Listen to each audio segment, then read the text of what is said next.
Doctor Raghavan ഒരു കാലത്ത് നഗരത്തിലെ ഏറ്റവും പ്രശസ്തനായ സർജൻ ആരോഗ്യശ്രീ എന്ന തന്റെ സ്വകാര്യ ആശുപത്രിയുടെ തലവൻ ഇന്ന് തിരുവോരങ്ങളിൽ അലയുന്ന ഒരു യാചകനാണ്. എന്നാൽ ഈ പതനത്തിനു മുമ്പ് അദ്ദേഹത്തിന് ഒരു ഭൂതകാലമുണ്ടായിരുന്നു. ദാരിദ്ര്യത്തിന്റെ പടുകുഴിയിൽ നിന്ന് ഉയർന്നു വന്ന ഒരു സാധാരണക്കാരന്റെ കഥയാണ്. ചെറുപ്പത്തിൽ രാഘവൻ കണ്ടത് വിശപ്പും ഇല്ലായ്മയുമാണ്. ഒരു നേരത്തെ ആഹാരത്തിന് പോലും വകയില്ലാതെ അവന്റെ കുടുംബം കഷ്ടപ്പെട്ടു. അവന്റെ അമ്മ അയൽവീടുകളിൽ ജോലിക്ക് പോയി അച്ഛൻ കൂലിപ്പണിയെടുത്തും കിട്ടുന്ന തുച്ഛമായ വരുമാനം കൊണ്ട് കുടുംബം പുലർത്തി. ആ ദാരിദ്ര്യം അവന്റെ മനസ്സിൽ ഒരു മുറിപ്പാടായി അവശേഷിച്ചു. പണം അത് ജീവിതത്തിലെ എല്ലാ പ്രശ്നങ്ങൾക്കുമുള്ള പരിഹാരമാണെന്ന് അവൻ ഉറച്ചു വിശ്വസിച്ചു. നല്ലൊരു ഡോക്ടറാകുക എന്നതിലുപരി പണക്കാരനാകുക എന്നതായിരുന്നു അവന്റെ ലക്ഷ്യം. മെഡിക്കൽ വിദ്യാർത്ഥിയായിരുന്ന കാലത്ത് രാഘവന് മനുഷ്യസ്നേഹവും സേവന മനോഭാവവും ഉണ്ടായിരുന്നു. രോഗികളെ സഹായിക്കാനും അവരുടെ വേദന കുറയ്ക്കാനും അവൻ ആത്മാർത്ഥമായി ആഗ്രഹിച്ചു. അവന്റെ അധ്യാപകർ അവനെ ഒരു മിടുക്കനായ വിദ്യാർത്ഥിയായും ഭാവിയിലെ മികച്ച ഡോക്ടറായും വാഴ്ത്തി. എന്നാൽ പഠനം പൂർത്തിയാക്കി പുറത്തിറങ്ങിയപ്പോൾ അവൻ കണ്ടത് പണമുള്ളവന് മാത്രം ചികിത്സ ലഭിക്കുന്ന ഒരു ലോകമാണ്. അവിടെ അവന്റെ മനുഷ്യസ്നേഹം പതിയെ മങ്ങി തുടങ്ങി. ചെറിയ ക്ലിനിക്കിൽ നിന്ന് വലിയ ആശുപത്രിയിലേക്ക് ഒരു സാധാരണ ഡോക്ടറിൽ നിന്ന് ആരോഗ്യശ്രീയുടെ അധിപനിലേക്ക് രാഘവൻ വളർന്നപ്പോൾ പണം എന്ന ഒരൊറ്റ ചിന്ത അവന്റെ ഹൃദയത്തെ പൂർണ്ണമായി കീഴടക്കി. അദ്ദേഹത്തിന് ഒരു കുടുംബമുണ്ടായിരുന്നു. ഭാര്യ രമയും മക്കളായ അരുണും ആതിരയും. തുടക്കത്തിൽ രമ രാഘവന്റെ ധനമോഹത്തെ പിന്തുണച്ചു. നല്ലൊരു ജീവിതം അവർ സ്വപ്നം കണ്ടു. എന്നാൽ രാഘവന്റെ ആർത്തി അതിരുകടന്നപ്പോൾ അവരുടെ ജീവിതം താളം തെറ്റി. പണമുണ്ടാക്കാൻ വേണ്ടി രാഘവൻ കുടുംബത്തെ അവഗണിച്ചു. മക്കളുടെ സ്കൂൾ പരിപാടികൾ, ഭാര്യയുടെ പിറന്നാൾ, ഇതൊന്നും അദ്ദേഹത്തിന് വിഷയമായിരുന്നില്ല. പണമുണ്ടാക്കുക എന്നതായിരുന്നു അവന്റെ ഒരേയൊരു ലക്ഷ്യം. രമ പലതവണ രാഘവനോട് സംസാരിക്കാൻ ശ്രമിച്ചു. നമുക്ക് അത്യാവശ്യത്തിന് പണമുണ്ടല്ലോ, രാഘവേട്ടായി ഓട്ടമൊന്ന് നിർത്താമോ എന്നവൾ ചോദിച്ചു. എന്നാൽ രാഘവൻ അതൊന്നും ചെവിക്കൊണ്ടില്ല. നിനക്കെന്തറിയാം, രമ ഈ ലോകത്ത് പണമാണ്, പണമില്ലെങ്കിൽ ആർക്കും ഒരു വിലയുമില്ല എന്ന് പറഞ്ഞ് അവൻ അവളെ നിശബ്ദയാക്കി. അവന്റെ ധനമോഹം ആശുപത്രിയിലെ പ്രവർത്തനങ്ങളെയും ബാധിച്ചു. രോഗികളെ അവൻ പണമുണ്ടാക്കാനുള്ള ഉപാധിയായി കണ്ടു. പണമില്ലാത്ത രോഗികൾക്ക് ചികിത്സ നിഷേധിച്ചു. അത്യാസന്ന നിലയിലുള്ള രോഗികളെ പോലും പണം കെട്ടിവച്ചില്ലെങ്കിൽ ഡിസ്ചാർജ് ചെയ്യാൻ അവൻ മടിച്ചില്ല. അവന്റെ കീഴിലുള്ള ഡോക്ടർമാരും നഴ്സുമാരും അവന്റെ ക്രൂരതയ്ക്ക് ഇരയായി. ചെറിയ തെറ്റുകൾക്ക് പോലും അവൻ അവരെ പരസ്യമായി ശാസിച്ചു. അവന്റെ സ്വേച്ഛാധിപത്യം കാരണം പല മിടുക്കരായ ഡോക്ടർമാരും ആരോഗ്യശ്രീ വിട്ടുപോയി. ഡോക്ടർ രാഘവന്റെ ആശുപത്രിയിൽ പണത്തിന് മാത്രമേ സ്ഥാനമുള്ളൂ, മനുഷ്യന് ഒരു വിലയുമില്ല എന്ന് ആളുകളടക്കം പറഞ്ഞു തുടങ്ങി. ഒരു ദിവസം ഒരു പാവപ്പെട്ട സ്ത്രീ തന്റെ കുഞ്ഞിനെയും കൊണ്ട് രാഘവന്റെ അടുത്തെത്തി. കുഞ്ഞിന് അടിയന്തര ശസ്ത്രക്രിയ ആവശ്യമായിരുന്നു. എന്നാൽ അവരുടെ കയ്യിൽ പണമില്ലായിരുന്നു. അവർ രാഘവന്റെ കാൽക്കൽ വീണ് കെഞ്ചി, ഡോക്ടറെ, എന്റെ കുഞ്ഞിന്റെ ജീവൻ രക്ഷിക്കണം, ഞങ്ങൾക്ക് പണമില്ല, എങ്ങനെയെങ്കിലും ഞാൻ പണമുണ്ടാക്കി തരാം. അവൾ കരഞ്ഞുകൊണ്ട് പറഞ്ഞു. രാഘവൻ അവളെ പുച്ഛത്തോടെ നോക്കി. പണമില്ലാതെ ഇവിടെ ആർക്കും ചികിത്സയില്ല, ഇത് ധർമ്മസ്ഥാപനമല്ല എന്ന് പറഞ്ഞ് അവൻ അവരെ പുറത്താക്കി. ആ കുഞ്ഞ് പിന്നീട് മരണപ്പെട്ടു. ഈ സംഭവം രാഘവന്റെ മനസ്സിനെ കുലച്ചില്ല. അന്ന് രാത്രി അവൻ വീട്ടിലെത്തി കണക്കുകൾ പരിശോധിച്ചു. അവന്റെ ബാങ്ക് ബാലൻസ് വർദ്ധിക്കുന്നത് കണ്ട് അവൻ ആഹ്ലാദിച്ചു. രമയ്ക്ക് ഇത് സഹിക്കാനായില്ല. രാഘവന്റെ ധനമോഹം അവന്റെ മനുഷ്യത്വത്തെ ഇല്ലാതാക്കുന്നത് അവൾ കണ്ടു. ഒരുപാട് തർക്കങ്ങൾക്കൊടുവിൽ രമ മക്കളെയും കൂട്ടി രാഘവനെ ഉപേക്ഷിച്ചു പോയി. നിങ്ങൾക്ക് പണമാണ് വലുതെങ്കിൽ ആ പണവുമായി ജീവിക്കുക, ഞങ്ങൾക്ക് മനുഷ്യത്വമുള്ള ഒരു അച്ഛനാണ് വേണ്ടത് എന്ന് പറഞ്ഞ് അവൾ ഇറങ്ങിപ്പോയി. രാഘവൻ അവരെ തടഞ്ഞില്ല. അവന്റെ മനസ്സിൽ അപ്പോഴും പണം മാത്രമായിരുന്നു. കുടുംബം പോയതൊന്നും അവനെ അലട്ടിയില്ല. സൂര്യയ്ക്ക് അന്ന് 10 വയസ്സായിരുന്നു. അവന്റെ അച്ഛൻ ഒരു സാധാരണ കർഷകൻ, കഠിനാധ്വാനിയായിരുന്നു. സൂര്യയെയും അവന്റെ അമ്മയെയും ഒരുപാട് സ്നേഹിച്ചു. അവന്റെ അച്ഛൻ അവനോട് എപ്പോഴും പറയുമായിരുന്നു, സൂര്യപണത്തേക്കാൾ വലുത് മനുഷ്യന്റെ ജീവനാണ്, ആരെയും ദ്രോഹിക്കരുത്, സത്യസന്ധമായി ജീവിക്കണം. ആ വാക്കുകൾ അവന്റെ മനസ്സിൽ ആഴത്തിൽ പതിഞ്ഞിരുന്നു. അച്ഛന് പെട്ടെന്ന് നെഞ്ചുവേദന വന്നു. സൂര്യയും അമ്മയും ചേർന്ന് അച്ഛനെ ആരോഗ്യശ്രീ ആശുപത്രിയിലേക്ക് കൊണ്ടുപോയി. നഗരത്തിലെ ഏറ്റവും നല്ല ആശുപത്രിയാണെന്ന് ആളുകൾ പറഞ്ഞു കേട്ടിരുന്നു. ആശുപത്രിയുടെ വാതിൽക്കൽ വെച്ച് അച്ഛൻ സൂര്യയുടെ തലയിൽ തലോടി. മോനെ, പേടിക്കണ്ട, അച്ഛനൊന്നുമില്ല, നീ ധൈര്യമായിരിക്കണം എന്ന് പറഞ്ഞു. ആ വാക്കുകൾ സൂര്യയുടെ മനസ്സിൽ ഇപ്പോഴും മുഴങ്ങുന്നുണ്ട്. അച്ഛനെ അഡ്മിറ്റ് ചെയ്തപ്പോൾ തന്നെ ഡോക്ടർ രാഘവൻ പണം ആവശ്യപ്പെട്ടു. ഇത് അടിയന്തര ശസ്ത്രക്രിയയാണ്, ഇപ്പോൾ തന്നെ പണം കെട്ടിവെച്ചില്ലെങ്കിൽ ചികിത്സ തുടങ്ങാൻ കഴിയില്ല. ഡോക്ടർ രാഘവൻ യാതൊരു ഭാവഭേദവുമില്ലാതെ പറഞ്ഞു.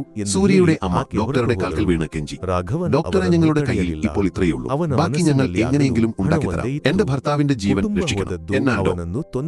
രാഘവൻ നിസ്സംഗനായിരുന്നു. പണമില്ലെങ്കിൽ ചികിത്സയില്ല എന്ന് പറഞ്ഞ് അയാൾ തിരിഞ്ഞു നടന്നു. സൂര്യയുടെ അച്ഛൻ വേദന കൊണ്ട് പുളയുന്നത് അവൻ കണ്ടു. അവന്റെ കുഞ്ഞു മനസ്സിൽ ആ കാഴ്ച ഒരു തീരാകളങ്കമായി മാറി. അച്ഛാ എന്ന് അവൻ നിലവിളിച്ചു. എന്നാൽ ആ നിലവിളി ആരും കേട്ടില്ല. ഡോക്ടർ രാഘവന്റെ ക്രൂരമായ വാക്കുകൾ അവന്റെ കാതുകളിൽ മുഴങ്ങി. മണിക്കൂറുകൾക്ക് ശേഷം അവന്റെ അച്ഛൻ അവന്റെ കൺമുന്നിൽ വെച്ച് മരണപ്പെട്ടു. ആ ദിവസത്തെ ഓരോ നിമിഷവും സൂര്യയുടെ മനസ്സിൽ ഒരു കനലായി എരിഞ്ഞു. അച്ഛന്റെ നിസ്സഹായത, അമ്മയുടെ കരച്ചിൽ, ഡോക്ടറുടെ ക്രൂരമായ മുഖം എല്ലാം അവന്റെ ഓർമ്മകളിൽ നിറഞ്ഞു. അച്ഛൻ മരിച്ചതിനു ശേഷം അവൻ നിസ്സഹായനായി പോയിരുന്നു. ലോകം അവന്റെ തലയ്ക്ക് മുകളിൽ ഇടിഞ്ഞു വീണതുപോലെ തോന്നി. അവന്റെ മനസ്സിൽ ഒരൊറ്റ ചിന്ത മാത്രമേ ഉണ്ടായിരുന്നുള്ളൂ. ആ ഡോക്ടർ, അയാളാണ് എന്റെ അച്ഛനെ കൊന്നത്, ഞാൻ പ്രതികാരം ചെയ്യും. അച്ഛന്റെ മരണശേഷം സൂര്യയുടെ കുടുംബം കഷ്ടപ്പെട്ടു. അമ്മ കൂലിപ്പണിയെടുത്തു. അയൽവാസികളുടെ സഹായത്താലും അവർ ജീവിച്ചു. സൂര്യ പഠനത്തിൽ മിടുക്കനായിരുന്നു. അവന്റെ മനസ്സിൽ അച്ഛന്റെ മരണവും ഡോക്ടർ രാഘവനോടുള്ള പ്രതികാരവും ഒരു തീവ്രമായ ലക്ഷ്യമായി വളർന്നു. അവൻ കഠിനാധ്വാനം ചെയ്തു. പഠനത്തിൽ ഉന്നത വിജയം നേടി. പിന്നീട് ബിസിനസ് ലോകത്തേക്ക് കടന്നു.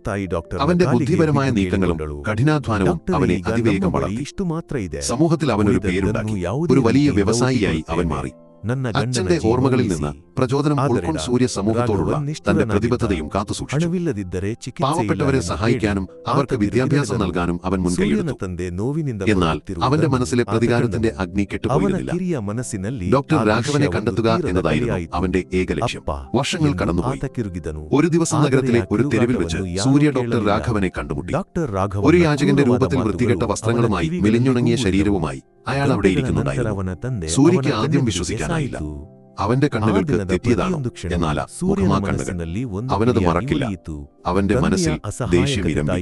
വെറുപ്പ് അവന്റെ ഉള്ളിൽ നിറഞ്ഞു. പ്രതികാരത്തിനുള്ള ആവേശം അവനെ പൊതിഞ്ഞു. ഇയാളാണോ എന്റെ അച്ഛനെ കൊന്നത്? ഈ അവസ്ഥയിലാണോ അയാൾ? സൂര്യയുടെ മനസ്സിൽ ചോദ്യങ്ങൾ ഉയർന്നു. ഒരു നിമിഷം അവന് അയാളെ ശാരീരികമായി ഉപദ്രവിക്കാൻ തോന്നി. എന്നാൽ അവൻ സ്വയം നിയന്ത്രിച്ചു.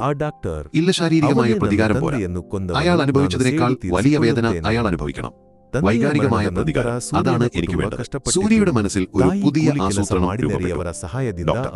രാഘവന്റെ ധനമോഹം അയാളുടെ പതനത്തിന് കാരണമായി. പണം മാത്രം ലക്ഷ്യമാക്കി നടത്തിയ ചൂഷണങ്ങൾക്കും അഴിമതികൾക്കും ഒടുവിൽ അയാൾക്ക് ആരോഗ്യശ്രീ ആശുപത്രി നഷ്ടപ്പെട്ടു. ഒരു വലിയ സാമ്പത്തിക തട്ടിപ്പിൽ അയാൾ കുടുങ്ങുകയായിരുന്നു. അയാളുടെ സ്വന്തം ബിസിനസ് പങ്കാളികൾ രാഘവന്റെ അത്യാഗ്രഹം മുതലെടുത്ത് അയാളെ ചതിച്ചു. കോടതിയിൽ നടന്ന വാദങ്ങൾക്കൊടുവിൽ രാഘവന് എല്ലാം നഷ്ടപ്പെട്ടു. അയാളുടെ ബാങ്ക് അക്കൗണ്ടുകൾ മരവിപ്പിച്ച സ്വത്തുക്കൾ കണ്ടുകെട്ടി. ഒരു കാലത്ത് അയാളുടെ കാൽക്കീഴിലാണെന്ന് അയാൾ വിശ്വസിച്ച ലോകം അയാളെ ഒറ്റപ്പെടുത്തി. ആദ്യമൊക്കെ അയാൾക്ക് വിശ്വസിക്കാനായില്ല. എനിക്ക് എങ്ങനെ ഇത് സംഭവിക്കും? ഞാൻ ഇത്രയും സമ്പാദിച്ചതല്ലേ? അയാൾ സ്വയം ചോദിച്ചു. എന്നാൽ യാഥാർത്ഥ്യം ക്രൂരമായിരുന്നു. ഒരു ദിവസം രാവിലെ അയാളുടെ ആഡംബര വീട്ടിൽ നിന്ന് അയാളെ ഇറക്കിവിട്ടു. ഒരു സ്യൂട്ട്കേസുമായി അയാൾ തെരുവിലേക്ക് വലിച്ചെറിയപ്പെട്ടു. ആദ്യമായി ഒരു യാചകനായി ഭക്ഷണം ചോദിക്കേണ്ടി വന്ന നിമിഷം അയാളുടെ മനസ്സിൽ ഒരു കനലായി നേറി. ഒരു കാലത്ത് താൻ പുച്ഛിച്ചു തള്ളിയ യാചകരുടെ കൂട്ടത്തിൽ താനും എത്തിച്ചേർന്നിരിക്കുന്നു എന്ന ചിന്ത അയാളെ വല്ലാതെ വേദനിപ്പിച്ചു. തെരുവിലെ ജീവിതം രാഘവനെ മാനസികമായും ശാരീരികമായും തളർത്തി. വിഷത്തണുപ്പ്, ഒറ്റപ്പെടൽ, ഇതെല്ലാം അയാളെ വേട്ടയാടി. രാത്രികളിൽ തണുത്തുറഞ്ഞ സിമന്റ് തറയിൽ കിടക്കുമ്പോൾ പഴയ പ്രതാപത്തെക്കുറിച്ചുള്ള ഓർമ്മകൾ അയാളെ ഉറങ്ങാൻ അനുവദിച്ചില്ല. ആരോഗ്യശ്രീയുടെ തിളക്കമുള്ള ഇടനാഴികൾ രോഗികൾ തന്നെ പ്രശംസിച്ച നിമിഷങ്ങൾ, പണത്തിന്റെ കിലുക്കം, ഇതെല്ലാം അയാളുടെ മനസ്സിൽ ഒരു പേടി സ്വപ്നം പോലെ കടന്നു വന്നു. താൻ ചെയ്ത തെറ്റുകൾ പണമില്ലാത്തതുകൊണ്ട് ചികിത്സ നിഷേധിച്ച ആ കുഞ്ഞിന്റെ മുഖം അയാളുടെ ഉറക്കം കെടുത്തി. തെരുവിലെ മറ്റു മനുഷ്യരുമായുള്ള അയാളുടെ ഇടപെടൽ വ്യത്യസ്തമായിരുന്നു. ചിലർ അയാളോട് സഹതാപം കാണിച്ചു ഒരു നേരത്തെ ഭക്ഷണം നൽകി. എന്നാൽ പലരും അയാളെ പുച്ഛത്തോടെ നോക്കി. ഇയാളൊരു ഡോക്ടറായിരുന്നല്ലേ, എന്താ ഇയാൾക്ക് സംഭവിച്ചത് എന്നവർ അടക്കം പറഞ്ഞു. ചിലർ അയാളെ കളിയാക്കി, ഡോക്ടർ സാറേ ഒരു ഗുളിക തരുമോ, പണമില്ലാത്തതുകൊണ്ട് ചികിത്സിക്കാൻ പറ്റില്ലെന്ന് പറയൂ. ഈ വാക്കുകൾ അയാളുടെ ഹൃദയത്തിൽ മുറിവേൽപ്പിച്ചു. നാണക്കേടും കുറ്റബോധവും അയാളെ വേട്ടയാടി. പതിയെ അയാൾ മദ്യപാനത്തിലേക്ക് വഴിതിരിഞ്ഞു. മദ്യത്തിന്റെ ലഹരിയിൽ അയാൾ തന്റെ ദുരിതങ്ങളെ മറക്കാൻ ശ്രമിച്ചു. വർഷങ്ങൾ കടന്നുപോയി. സൂര്യ ഒരു വലിയ വ്യവസായിയായി വളർന്നു. അവന്റെ ബിസിനസ് സാമ്രാജ്യം വികസിച്ചു. എന്നാൽ അവന്റെ മനസ്സിലെ പ്രതികാരത്തിന്റെ അഗ്നി കിട്ടുപോയിരുന്നില്ല. ഡോക്ടർ രാഘവനെ കണ്ടെത്തുക എന്നതായിരുന്നു അവന്റെ ഏക ലക്ഷ്യം. ഒരു ദിവസം നഗരത്തിലെ തിരക്കേറിയ ഒരു തെരുവിൽ വെച്ച് സൂര്യ ഡോക്ടർ രാഘവനെ കണ്ടുമുട്ടി. ഒരു യാചകന്റെ രൂപത്തിൽ വൃത്തികെട്ട വസ്ത്രങ്ങളുമായി മെലിഞ്ഞുണങ്ങിയ ശരീരവുമായി അയാൾ അവിടെ ഇരിക്കുന്നുണ്ടായിരുന്നു. സൂര്യയ്ക്ക് ആദ്യം വിശ്വസിക്കാനായില്ല. അവന്റെ കണ്ണുകൾക്ക് തെറ്റിയതാണ്. എന്നാൽ ആ മുഖമാ കണ്ണുകൾ. അവനത് മറക്കില്ല. ഡോക്ടറുടെ വലത് കണ്ണിന് താഴെയുണ്ടായിരുന്ന ഒരു ചെറിയ മറുകാണ് സൂര്യയെ അയാളെ തിരിച്ചറിയാൻ സഹായിച്ചത്. ആ മറുക്കച്ചന്റെ മരണദിവസം അയാൾക്ക് നേരെ നോക്കി ക്രൂരമായ വാക്കുകൾ പറഞ്ഞപ്പോൾ അവൻ ശ്രദ്ധിച്ചിരുന്നു. സൂര്യയുടെ മനസ്സിൽ ദേഷ്യം ഇരമ്പി. വെറുപ്പ് അവന്റെ ഉള്ളിൽ നിറഞ്ഞു. പ്രതികാരത്തിനുള്ള ആവേശം അവനെ പൊതിഞ്ഞു. ഇയാളാണോ എന്റെ അച്ഛനെ കൊന്നത്? ഈ അവസ്ഥയിലാണോ അയാൾ? സൂര്യയുടെ മനസ്സിൽ ചോദ്യങ്ങൾ ഉയർന്നു. ഒരു നിമിഷം അവൻ അയാളെ ശാരീരികമായി ഉപദ്രവിക്കാൻ തോന്നി. എന്നാൽ അവൻ സ്വയം നിയന്ത്രിച്ചു. ഇല്ല, ശാരീരികമായ പ്രതികാരം പോരാ. അയാൾ അനുഭവിച്ചതിനേക്കാൾ വലിയ വേദന അയാൾ അനുഭവിക്കണം. വൈകാരികമായ പ്രതികാരം, അതാണ് എനിക്ക് വേണ്ടത്. സൂര്യ തന്റെ പ്രതികാരം എങ്ങനെയായിരിക്കണമെന്ന് ആലോചിച്ചു. അയാളെ തെരുവിൽ നിന്ന് രക്ഷപ്പെടുത്തിയ അയാൾക്ക് ജോലി നൽകി പിന്നീട് അയാളുടെ പഴയ ജീവിതം ഓർമ്മിപ്പിച്ച് മാനസികമായി പീഡിപ്പിക്കുക. അതാണ് ഏറ്റവും വലിയ പ്രതികാരം എന്ന് അവൻ മനസ്സിലാക്കി. പണത്തിനു വേണ്ടി മനുഷ്യജീവനെ അവഗണിച്ച രാഘവനെ മനുഷ്യജീവന്റെ വില മനസ്സിലാക്കിയിരിക്കുക. അതാണ് തന്റെ ലക്ഷ്യം. സൂര്യ ഒരു പുതിയ ക്ലിനിക്ക് തുടങ്ങാൻ തീരുമാനിച്ചു. ആധുനിക സൗകര്യങ്ങളോടുകൂടിയ പാവപ്പെട്ടവർക്ക് സൗജന്യ ചികിത്സ നൽകുന്ന ഒരു ക്ലിനിക്ക്. സൂര്യോദയം ക്ലിനിക്ക് എന്നായിരുന്നു അതിന്റെ പേര്. ഈ ക്ലിനിക്കിൽ ശുചീകരണ ജോലിക്കായി ഡോക്ടർ രാഘവനെ നിയമിക്കാൻ അവൻ തീരുമാനിച്ചു.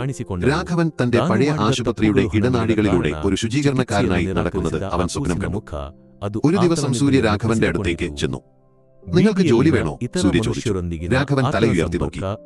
അവന്റെ കണ്ണുകളിൽ പ്രതീക്ഷയുടെ ഒരു നേരിയ തിളക്കം. ജോലിയോ? എനിക്ക്? രാഘവൻ സംശയത്തോടെ ചോദിച്ചു. അതെ, എന്റെ പുതിയ ക്ലിനിക്കിൽ ശുചീകരണ ജോലിയുണ്ട്. താല്പര്യമുണ്ടെങ്കിൽ വരാം, സൂര്യ പറഞ്ഞു. രാഘവനെ വിശ്വസിക്കാനായില്ല. തെരുവിൽ നിന്ന് ഒരു ജോലി. അവൻ ഉടൻ സമ്മതിച്ചു. അടുത്ത ദിവസം രാവിലെ രാഘവൻ സൂര്യോദയം ക്ലിനിക്കിന്റെ മുന്നിൽ നിന്നു. ഒരു കാലത്ത് താൻ ഭരിച്ച ആശുപത്രിയേക്കാൾ മനോഹരവും ആധുനികവുമാണ് ഈ ക്ലിനിക്ക് എന്ന് അയാൾ തോന്നി. അവന്റെ മനസ്സിൽ ഒരു നേരിയ ഭയം തോന്നി.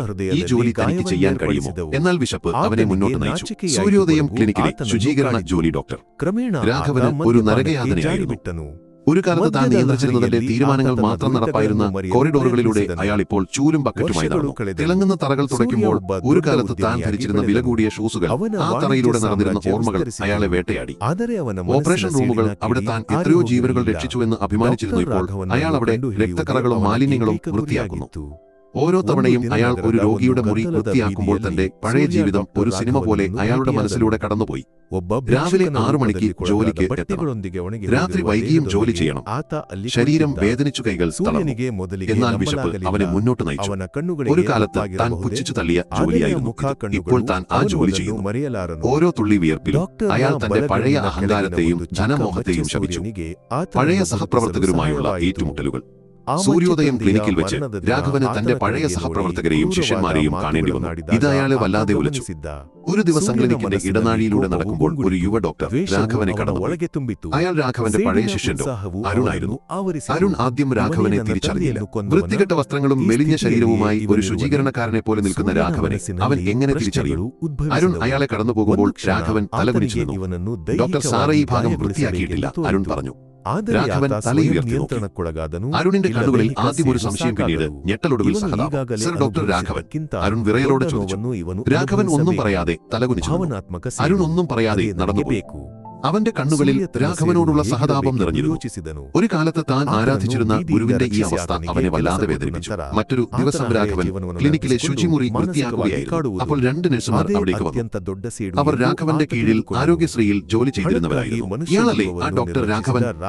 പണത്തിനു വേണ്ടി എന്ത് അറ്റം വരെയും പോകുന്നയാൾ ഒരു നഴ്സ് അടക്കം പറഞ്ഞു. അയാൾ ഒരു കൊലപാതകിയല്ലേ? എത്ര പേരുടെ ജീവനാണ് അയാൾ പണത്തിനു വേണ്ടി ഇല്ലാതാക്കിയത്? രണ്ടാമത്തെ നഴ്സ് പറഞ്ഞു. രാഘവൻ അവരുടെ സംഭാഷണം കേട്ടു. അവന്റെ ഹൃദയം നുറുങ്ങി. നാണക്കേടും കുറ്റബോധവും അവനെ പൊതിഞ്ഞു. അവരെ നേരിടാൻ അവന് കഴിഞ്ഞില്ല. അവൻ വേഗത്തിൽ അവിടം വിട്ടു. ഈ അടക്കം പറച്ചിലുകളും പുച്ഛവും രാഘവനെ വല്ലാതെ വേദനിപ്പിച്ചു. ഓരോ ദിവസവും താൻ ചെയ്ത തെറ്റുകളെക്കുറിച്ച് അയാൾ ചിന്തിച്ചു. ഉറക്കമില്ലാത്ത രാത്രികളിൽ പണമില്ലാത്തതുകൊണ്ട് ചികിത്സ നിഷേധിച്ച ആ കുഞ്ഞിന്റെ മുഖം അയാളുടെ മനസ്സിൽ വീണ്ടും വീണ്ടും ഓടിയെത്തി. ആ കുഞ്ഞിന്റെ വേദന, അവന്റെ അമ്മയുടെ കരച്ചിൽ, ഇതെല്ലാം അയാളുടെ ഉറക്കം കെടുത്തി. സൂര്യോദയം ക്ലിനിക്കിലെ ശുചീകരണ ജോലി രാഘവനെ ശാരീരികമായി മാത്രമല്ല മാനസികമായും തളർത്തി. എന്നാൽ ഈ തളർച്ച അയാളുടെ മനസ്സിൽ ഒരു മാറ്റത്തിന് തുടക്കമിട്ടു. ഓരോ ദിവസവും താൻ ചെയ്ത തെറ്റുകളെക്കുറിച്ച് അയാൾ ചിന്തിച്ചു. തന്റെ ധനമോഹം എങ്ങനെയാണ് തന്റെ ജീവിതത്തെയും മറ്റുള്ളവരുടെ ജീവിതത്തെയും നശിപ്പിച്ചത് എന്ന് അയാൾ തിരിച്ചറിഞ്ഞു. ക്ലിനിക്കിലെ രോഗികളെയും അവരുടെ കുടുംബങ്ങളെയും അയാൾ നിരീക്ഷിച്ചു. പാവപ്പെട്ടവരും സാധാരണക്കാരുമായ ആളുകൾക്ക് സൗജന്യമായി ചികിത്സ ലഭിക്കുന്നത് അയാൾ കണ്ടു. സൂര്യയുടെ ദയയും മനുഷ്യസ്നേഹവും അയാളെ അത്ഭുതപ്പെടുത്തി. ഒരു കാലത്ത് താൻ പുച്ഛിച്ചു തള്ളിയ മനുഷ്യത്വമാണ് ഇവിടെ വാഴുന്നത് എന്ന് അയാൾ മനസ്സിലാക്കി. രാത്രികളിൽ തണുത്തുറഞ്ഞ മുറിയിൽ കിടക്കുമ്പോൾ അയാൾ തന്റെ ഭൂതകാലത്തെക്കുറിച്ച് ആഴത്തിൽ ചിന്തിച്ചു. എവിടെയാണ് തനിക്ക് തെറ്റുപറ്റിയത്? എപ്പോഴാണ് താൻ വഴിതെറ്റിയത്? പണത്തിനു വേണ്ടി താൻ ചെയ്ത ക്രൂരതകൾ ഓരോന്നായി അയാളുടെ മനസ്സിലൂടെ കടന്നുപോയി. പശ്ചാത്താപത്തിന്റെ ഒരു വലിയ ഭാരം അയാളുടെ ഹൃദയത്തിൽ നിറഞ്ഞു. ആദ്യമായി അയാൾക്ക് സ്വന്തം തെറ്റുകൾ മനസ്സിലായി. അയാൾക്ക് കണ്ണുനീർ വന്നു. അത് വിശപ്പിന്റെയോ തണുപ്പിന്റെയോ കണ്ണുനീരായിരുന്നില്ല, അത് പശ്ചാത്താപത്തിന്റെ കണ്ണുനീരായിരുന്നു. ഒരു ദിവസം ക്ലിനിക്കിലെ ഒരു ചെറിയ കുട്ടിയെ അയാൾ കണ്ടു. ആ കുട്ടിക്ക് പനി ബാധിച്ച് അവശനായി കിടക്കുകയായിരുന്നു. കുട്ടിയുടെ അമ്മയുടെ കണ്ണുകളിൽ ഭയം നിറഞ്ഞിരുന്നു. രാഘവന് പെട്ടെന്ന് ആ കുഞ്ഞിന്റെ മുഖം ഓർമ്മ വന്നു. പണമില്ലാത്തതുകൊണ്ട് താൻ ചികിത്സ നിഷേധിച്ച കുഞ്ഞ്. അവന്റെ ഹൃദയം വേദനിച്ചു. അയാൾക്ക് ആ കുഞ്ഞിനെ സഹായിക്കാൻ കഴിഞ്ഞില്ലല്ലോ എന്നോർത്ത് അയാൾ ദുഃഖിച്ചു. ഈ സംഭവങ്ങൾ രാഘവന്റെ മനസ്സിൽ ഒരു വലിയ മാറ്റത്തിന് തുടക്കമിട്ടു. പണത്തിനു വേണ്ടി താൻ ചെയ്ത തെറ്റുകൾക്ക് പ്രായശ്ചിത്തം ചെയ്യണമെന്ന് അയാൾ ആഗ്രഹിച്ചു. മനുഷ്യജീവനാണ് പണത്തേക്കാൾ വലുതെന്ന് അയാൾ മനസ്സിലാക്കി. അവന്റെ ഹൃദയത്തിൽ ഒരു ചെറിയ പ്രകാശം തെളിഞ്ഞു. അത് പശ്ചാത്താപത്തിന്റെ പ്രകാശമായിരുന്നു. സൂര്യ ഈ മാറ്റങ്ങളെല്ലാം നിരീക്ഷിക്കുന്നുണ്ടായിരുന്നു. രാഘവന്റെ കണ്ണുകളിൽ അയാൾ ഒരു മാറ്റം കണ്ടു. പഴയ ക്രൂരത മാഞ്ഞുപോയി, പകരം ഒരുതരം നിസ്സഹായതയും പശ്ചാത്താപവും നിറഞ്ഞിരുന്നു. താൻ ഉദ്ദേശിച്ച പ്രതികാരം ഫലിച്ചുവെന്ന് സൂര്യക്ക് മനസ്സിലായി. ഇനി അടുത്ത ഘട്ടം. ഒരു ദിവസം വൈകുന്നേരം ക്ലിനിക്കിൽ രോഗികളുടെ തിരക്കൊഴിഞ്ഞപ്പോൾ സൂര്യ ഡോക്ടർ രാഘവനെ തന്റെ മുറിയിലേക്ക് വിളിപ്പിച്ചു. രാഘവൻ ഭയത്തോടെയാണ് മുറിയിലേക്ക് പ്രവേശിച്ചത്. എന്താണ് സൂര്യക്ക് പറയാനുള്ളത്? താൻ ചെയ്ത തെറ്റുകൾക്ക് ഇനി എന്ത് ശിക്ഷയാണ് ലഭിക്കാൻ പോകുന്നത്? സൂര്യ തന്റെ കസേരയിൽ നിന്ന് എഴുന്നേറ്റ് രാഘവന്റെ അടുത്തേക്ക് വന്നു. രാഘവൻ തലകുനിച്ചു നിന്നു. ഡോക്ടർ രാഘവൻ, സൂര്യ ശാന്തമായി വിളിച്ചു. ആ വിളിയിൽ ഒരു തരം ഭാരമുണ്ടായിരുന്നു. രാഘവൻ തലയുയർത്തി നോക്കി. സൂര്യയുടെ കണ്ണുകളിൽ ഒരു തരം തീവ്രത അയാൾ കണ്ടു. നിങ്ങൾ എന്നെ ഓർക്കുന്നുണ്ടോ? സൂര്യ ചോദിച്ചു. രാഘവൻ അയാളെ സൂക്ഷിച്ചു നോക്കി. ഈ മുഖം എവിടെയോ കണ്ടിട്ടുണ്ടല്ലോ, എന്നാൽ എവിടെയാണെന്ന് ഓർമ്മ വന്നില്ല. ഇല്ല സർ, എനിക്ക് ഓർമ്മയില്ല, രാഘവൻ വിറയലോടെ പറഞ്ഞു. സൂര്യയുടെ മുഖത്ത് ഒരു നേരിയ പുഞ്ചിരി വിടർന്നു. അത് പ്രതികാരത്തിന്റെ പുഞ്ചിരിയായിരുന്നില്ല, മറിച്ച് ഒരുതരം വേദനയുടെയും ദൃഢനിശ്ചയത്തിന്റെയും പുഞ്ചിരിയായിരുന്നു. നിങ്ങൾ ഓർമ്മിക്കില്ല, കാരണം അന്ന് ഞാനൊരു 10 വയസ്സുകാരൻ മാത്രമായിരുന്നു. നിങ്ങളുടെ മുന്നിൽ എന്റെ അച്ഛന്റെ ജീവന് വേണ്ടി കിഞ്ചിയ ഒരു പാവം കുട്ടി. സൂര്യയുടെ ശബ്ദം പതിയെ ഉയർന്നു. രാഘവന്റെ മുഖത്ത് ഞെട്ടൽ നിറഞ്ഞു. അവന്റെ കണ്ണുകൾ വിടർന്നു. അവന്റെ മനസ്സിലൂടെ ഒരു മിന്നൽ പിണർ കടന്നുപോയി. 10 വയസ്സുകാരൻ, അച്ഛന്റെ ജീവൻ, ആ ആശുപത്രി, അവന്റെ ഓർമ്മകൾ പിന്നോട്ട് പാഞ്ഞു. പണമില്ലാത്തതുകൊണ്ട് ചികിത്സ നിഷേധിച്ച ആ കുഞ്ഞ്, അവന്റെ അച്ഛൻ. അവന്റെ ഹൃദയം നിലച്ചുപോയതുപോലെ തോന്നി. അവൻ സൂര്യയെ സൂക്ഷിച്ചു നോക്കി. ആ കണ്ണുകൾ, ആ മുഖം, അതെ, അത് അവനാണ്, താൻ കൊലപ്പെടുത്തിയ ആ മനുഷ്യന്റെ മകൻ. സൂര്യ, രാഘവൻ ഞെട്ടലോടെ മന്ത്രിച്ചു. അവന്റെ കാലുകൾക്ക് ബലം നഷ്ടപ്പെട്ടു. അവൻ കസേരയിലേക്ക് തളർന്നിരുന്നു. അവന്റെ കണ്ണുകളിൽ ഭയം നിറഞ്ഞു. തന്നെ കൊല്ലാനാണോ അവൻ വന്നത്? തനിക്കിനി എന്ത് സംഭവിക്കും? സൂര്യ അവന്റെ അടുത്തേക്ക് വന്നു. അത് ഞാൻ സൂര്യയാണ്. നിങ്ങൾ പണമില്ലാത്തതുകൊണ്ട് ചികിത്സ നിഷേധിച്ച ആ മനുഷ്യന്റെ മകൻ, എന്റെ അച്ഛനെ കൊന്ന ഡോക്ടർ രാഘവൻ, നിങ്ങളാണ് എന്റെ മുന്നിലിരിക്കുന്നത്. സൂര്യയുടെ വാക്കുകളിൽ തീവ്രത നിറഞ്ഞു. രാഘവൻ തലകുനിച്ചു. അവന്റെ കണ്ണുകളിൽ നിന്ന് കണ്ണുനീർ ധാരയായി ഒഴുകി. അത് ഭയത്തിന്റെ കണ്ണുനീരായിരുന്നില്ല, അത് നഷ്ടപ്പെട്ട ജീവിതത്തെക്കുറിച്ചുള്ള കണ്ണുനീരായിരുന്നു. താൻ ചെയ്ത തെറ്റുകളെക്കുറിച്ചുള്ള പശ്ചാത്താപത്തിന്റെ കണ്ണുനീരായിരുന്നു. തന്റെ ധനമോഹം എങ്ങനെയാണ് ഒരു കുടുംബത്തെ തകർത്തൊരു കുഞ്ഞിനെ അനാഥനാക്കിയത് എന്ന് അവൻ തിരിച്ചറിഞ്ഞു. അവന്റെ ഹൃദയം നുറുങ്ങി. എന്നെ ശിക്ഷിക്കൂ സൂര്യ, ഞാൻ ചെയ്ത തെറ്റുകൾക്ക് എന്ത് ശിക്ഷ ലഭിച്ചാലും ഞാൻ സഹിക്കും. രാഘവൻ വിതുമ്പി. സൂര്യ രാഘവന്റെ തോളിൽ കൈവച്ചു. ഇല്ല ഡോക്ടർ, ഞാൻ നിങ്ങളെ ശിക്ഷിക്കാൻ വന്നതല്ല. നിങ്ങൾ ഇതിനകം തന്നെ ശിക്ഷിക്കപ്പെട്ടു കഴിഞ്ഞു. വർഷങ്ങളോളം തെരുവിൽ അറിഞ്ഞതും ഇപ്പോൾ എന്റെ ക്ലിനിക്കിൽ ശുചീകരണക്കാരനായി ജോലി ചെയ്യുന്നതും നിങ്ങളുടെ മനസ്സിൽ നിങ്ങൾ അനുഭവിച്ച വേദനയും, അതാണ് നിങ്ങൾക്കുള്ള ശിക്ഷ, സൂര്യ പറഞ്ഞു. രാഘവൻ തലയുയർത്തി സൂര്യയെ നോക്കി. അവന്റെ കണ്ണുകളിൽ ഒരുതരം ആശ്വാസം നിറഞ്ഞു. ശിക്ഷ ലഭിച്ചല്ലോ എന്ന രീതിയിൽ. എന്നാൽ സൂര്യയുടെ അടുത്ത വാക്കുകൾ അവനെ അത്ഭുതപ്പെടുത്തി. പണമല്ല, മനുഷ്യന്റെ ജീവനാണ് പ്രധാനം എന്ന് നിങ്ങൾ ഇപ്പോൾ മനസ്സിലാക്കിയിട്ടുണ്ടെന്ന് ഞാൻ വിശ്വസിക്കുന്നു. എന്റെ അച്ഛൻ എന്നോട് എപ്പോഴും പറയുമായിരുന്നു, സൂര്യപണത്തേക്കാൾ വലുത് മനുഷ്യന്റെ ജീവനാണ്. ആരെയും ദ്രോഹിക്കരുത്, സത്യസന്ധമായി ജീവിക്കണം. ആ വാക്കുകൾ ഞാൻ എന്നും മനസ്സിൽ സൂക്ഷിച്ചു. നിങ്ങൾ ചെയ്ത തെറ്റുകൾക്ക് പ്രായശ്ചിത്തം ചെയ്യാൻ നിങ്ങൾക്കൊരു അവസരം നൽകാൻ ഞാൻ ആഗ്രഹിക്കുന്നു, സൂര്യ പറഞ്ഞു. രാഘവനെ വിശ്വസിക്കാനായില്ല. ഒരു അവസരമോ? തനിക്കോ? എന്തവസരം? രാഘവൻ സംശയത്തോടെ ചോദിച്ചു. ഞാൻ ഒരു പുതിയ ആശുപത്രി തുടങ്ങാൻ പോകുന്നു. പാവപ്പെട്ടവർക്ക് സൗജന്യ ചികിത്സ നൽകുന്ന ഒരു വലിയ ആശുപത്രി. അവിടെ നിങ്ങൾക്ക് ഡോക്ടറായി ജോലി ചെയ്യാം. നിങ്ങളുടെ അറിവും അനുഭവ സമ്പത്തും രോഗികളെ സഹായിക്കാൻ ഉപയോഗിക്കാം. പണത്തിനു വേണ്ടി നിങ്ങൾ ചെയ്ത തെറ്റുകൾക്ക് പ്രായശ്ചിത്തം ചെയ്യാനുള്ള ഒരു അവസരമാണ്. സൂര്യയുടെ വാക്കുകൾ രാഘവന്റെ ഹൃദയത്തിൽ ഒരു പ്രകാശമായി പതിഞ്ഞു. വർഷങ്ങളായി തണുത്തുറഞ്ഞ രാഘവന്റെ ഹൃദയത്തിൽ ഒരു ചെറിയ പ്രകാശം തെളിഞ്ഞു. അത് പ്രതീക്ഷയുടെ പ്രകാശമായിരുന്നു. ഒരു പുതിയ ജീവിതത്തിനുള്ള അവസരം. താൻ ചെയ്ത തെറ്റുകൾക്ക് പ്രായശ്ചിത്തം ചെയ്യാനുള്ള അവസരം. അവന്റെ കണ്ണുകളിൽ നിന്ന് വീണ്ടും കണ്ണുനീരൊഴുകി. ഇത്തവണ അത് സന്തോഷത്തിന്റെയും നന്ദിയുടെയും കണ്ണുനീരായിരുന്നു. സൂര്യ, എനിക്ക് വിശ്വസിക്കാൻ കഴിയുന്നില്ല, രാഘവൻ വിതുമ്പി. ഇത് എന്റെ അച്ഛന് നൽകുന്ന ആദരവാണ്. നിങ്ങൾ മാറിയെന്ന് എനിക്ക് വിശ്വസിക്കണം. നിങ്ങൾ തെളിയിക്കണം, സൂര്യ പറഞ്ഞു. രാഘവൻ സൂര്യയുടെ കാൽക്കൽ വീണു. ഞാൻ തെളിയിക്കും സൂര്യ. എന്റെ ജീവിതം ഞാൻ രോഗികൾക്കായി മാറ്റിവെക്കും. പണത്തിനു വേണ്ടി ഞാൻ ചെയ്ത തെറ്റുകൾക്ക് ഞാൻ പ്രായശ്ചിത്തം ചെയ്യും, രാഘവൻ ഉറക്കെ പറഞ്ഞു. അവന്റെ വാക്കുകളിൽ ആത്മാർത്ഥത നിറഞ്ഞിരുന്നു. അന്ന് രാത്രി രാഘവൻ ഉറങ്ങിയില്ല. എന്നാൽ അത് പഴയതുപോലെ ദുരിതത്തിന്റെ രാത്രിയായിരുന്നു. അത് പ്രതീക്ഷയുടെയും പുതിയൊരു ജീവിതത്തെക്കുറിച്ചുള്ള സ്വപ്നങ്ങളുടെയും രാത്രിയായിരുന്നു. അവന്റെ മനസ്സിൽ സൂര്യയുടെ വാക്കുകൾ മുഴങ്ങി. പണമല്ല മനുഷ്യന്റെ ജീവനാണ് പ്രധാനം. സൂര്യയുടെ പുതിയ ആശുപത്രി ആശ്രയ പാവപ്പെട്ടവർക്ക് സൗജന്യ ചികിത്സ നൽകുക എന്ന ലക്ഷ്യത്തോടെയാണ് ആരംഭിച്ചത്. നഗരത്തിന്റെ പ്രാന്തപ്രദേശത്ത് വിശാലമായ സ്ഥലത്ത് അത്യാധുനിക സൗകര്യങ്ങളോടെയാണ് ആശ്രയയുടെ നിർമ്മാണം പൂർത്തിയാക്കിയത്. സൂര്യയുടെ കഠിനാധ്വാനവും സാമൂഹിക പ്രതിബദ്ധതയും ഈ സംരംഭത്തിന് പിന്നിലുണ്ടായിരുന്നു. സമൂഹത്തിലെ പല പ്രമുഖരും ഈ ഉദ്യമത്തിന് ധനസഹായം നൽകി. ഡോട്ടാശ്രയയുടെ ഉദ്ഘാടന ചടങ്ങിൽ സൂര്യ തന്റെ പിതാവിന്റെ ഓർമ്മകൾക്ക് മുന്നിൽ ഈ ആശുപത്രി സമർപ്പിച്ചു. ഡോക്ടർ രാഘവൻ ആശ്രയെ ഡോക്ടറായി ജോലി ചെയ്യാൻ ലഭിച്ച അവസരം ഒരു പുനർജന്മമായിരുന്നു. ആദ്യമായി രോഗികളെ ചികിത്സിക്കാൻ ലഭിച്ച ആ നിമിഷം അയാൾക്ക് ഭയമായിരുന്നു. വർഷങ്ങളായി ശസ്ത്രക്രിയ ചെയ്തിട്ടില്ല. തന്റെ കൈകൾക്ക് പഴയ കൃത്യതയുണ്ടോ? താൻ വീണ്ടും തെറ്റുകൾ വരുത്തുമോ? ഈ ചിന്തകൾ അയാളെ വേട്ടയാടി. എന്നാൽ സൂര്യയുടെ വാക്കുകൾ അയാളുടെ മനസ്സിൽ മുഴങ്ങി. നിങ്ങൾ തെളിയിക്കണം. ആദ്യത്തെ രോഗി ഒരു സാധാരണ സ്ത്രീയായിരുന്നു. അവർക്ക് ചെറിയൊരു ശസ്ത്രക്രിയ ആവശ്യമായിരുന്നു. രാഘവൻ ഭയത്തോടെയാണ് ശസ്ത്രക്രിയയ്ക്ക് തയ്യാറെടുത്തത്. അവന്റെ കൈകൾ വിറച്ചു. എന്നാൽ ശസ്ത്രക്രിയ വിജയകരമായി പൂർത്തിയാക്കിയപ്പോൾ അയാൾക്ക് വലിയ ആശ്വാസം തോന്നി. രോഗിയുടെ മുഖത്ത് കണ്ട പുഞ്ചിരി അവരുടെ നന്ദി വാക്കുകൾ, അതെല്ലാം അയാളുടെ ഹൃദയത്തിൽ ഒരു പുതിയ സന്തോഷം നിറച്ചു. പഴയ കാലത്ത് പണത്തിനു വേണ്ടി മാത്രം പ്രവർത്തിച്ചതിലുള്ള ദുഃഖം അയാളെ വേട്ടയാടി. താൻ എത്രയോ ജീവനുകളെയാണ് പണത്തിനു വേണ്ടി അവഗണിച്ചത്. ഓരോ ദിവസവും രാഘവൻ കൂടുതൽ ആത്മവിശ്വാസത്തോടെ ജോലി ചെയ്തു.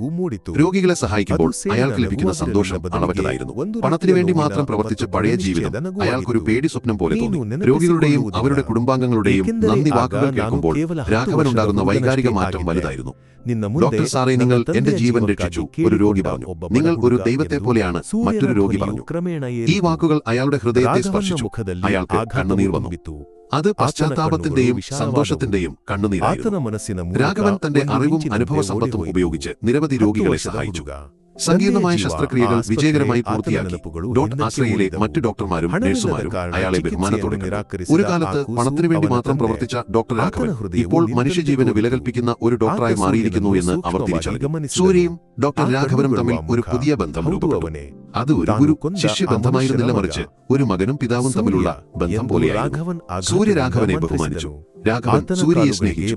അവർ പരസ്പരം സംസാരിക്കുന്ന കൂടുതൽ രംഗങ്ങളുണ്ടായി. പഴയ കാലത്തെക്കുറിച്ച്, ഭാവിയെക്കുറിച്ച്, ജീവിതത്തെക്കുറിച്ച്. ഒരു ദിവസം സൂര്യ രാഘവനെ തന്റെ മുറിയിലേക്ക് വിളിപ്പിച്ചു. ഡോക്ടർ, നിങ്ങളുടെ പഴയ കുടുംബത്തെക്കുറിച്ച് എനിക്കറിയണം. അവർക്ക് എന്ത് സംഭവിച്ചു? സൂര്യ ചോദിച്ചു. രാഘവൻ എല്ലാം തുറന്നു പറഞ്ഞു. തന്റെ ധനമോഹം എങ്ങനെയാണ് തന്റെ കുടുംബത്തെ തകർത്തൽ, ഭാര്യയും മക്കളും തന്നെ ഉപേക്ഷിച്ചു പോയ താൻ അവരെ അവഗണിച്ചത്, എല്ലാം അയാൾ സൂര്യയോട് തുറന്നു പറഞ്ഞു. അവന്റെ കണ്ണുകളിൽ നിന്ന് കണ്ണീർ ഒഴുകി. ഞാനൊരു നല്ല ഭർത്താവായിരുന്നില്ല, ഒരു നല്ല അച്ഛനായിരുന്നില്ല. രാഘവൻ സൂര്യ രാഘവനെ ആശ്വസിപ്പിച്ചു. ഡോക്ടർ കഴിഞ്ഞതിനെക്കുറിച്ച് ചിന്തിച്ച് ദുഃഖിച്ചിട്ട് കാര്യമില്ല. നിങ്ങൾക്കിപ്പോൾ ഒരു പുതിയ ജീവിതമുണ്ട്. നിങ്ങൾ ചെയ്ത തെറ്റുകൾക്ക് പ്രായശ്ചിത്തം ചെയ്യാനുള്ള അവസരമാണിത്. നിങ്ങളുടെ കുടുംബം നിങ്ങളെ ഉപേക്ഷിച്ചു പോയത് നിങ്ങളുടെ തെറ്റുകൾ കൊണ്ടാണ്. എന്നാൽ നിങ്ങൾക്ക് ഇപ്പോൾ ഒരുപാട് പേരുടെ ജീവൻ രക്ഷിക്കാൻ കഴിയും. അതാണ് ഏറ്റവും വലിയ പ്രായശ്ചിത്തം, സൂര്യ പറഞ്ഞു. രാഘവൻ സൂര്യയെ കെട്ടിപ്പിടിച്ചു. സൂര്യനെയാണ് എന്റെ ജീവിതത്തിലെ വെളിച്ചം. നീ എനിക്ക് പുതിയൊരു ജീവിതം നൽകി. രാഘവൻ വിതുമ്പി. സൂര്യയുടെ പുതിയ ആശുപത്രി ആശ്രയ ഡോക്ടർ രാഘവന്റെ പേരിലാണ് അറിയപ്പെടുന്നത്. ഡോക്ടർ രാഘവൻ മെമ്മോറിയൽ ഹോസ്പിറ്റൽ എന്നായിരുന്നു അതിന്റെ പുതിയ പേര്. ഇത് രാഘവന്റെ തിരിച്ചുവരവിന്റെ പ്രതീകമായിരുന്നു. ഒരു കാലത്ത് ധനമോഹിയായ ഡോക്ടർ രാഘവൻ മനുഷ്യസ്നേഹിയായ ഡോക്ടർ രാഘവനായി മാറിയിരുന്നുവെന്ന് ലോകം അറിഞ്ഞു.